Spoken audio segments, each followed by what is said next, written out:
इमरान खान तो हमारा काम कर रहा है, बिना गोली चलाए, बिना भारत की फंडिंग के भारत का एक पैसा नहीं लगा। और पाकिस्तानी आवाम, क्योंकि जो इमरान खान के साथ है वो भी तो आवाम का ही हिस्सा है, पाकिस्तानी आवाम पाकिस्तानी फौज को पाकिस्तान के अंदर गाली दे रही है। नहीं समझे?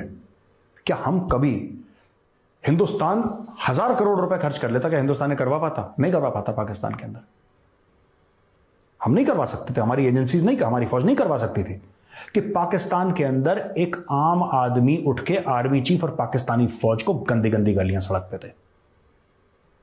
राइट? और जो आदमी गालियां दिलवा रहा है, जो पाकिस्तानी फौज की छीछा लेदर कर रहा है, जनरल बाजवा के कपड़े फाड़ रहा है सबके सामने। राइट?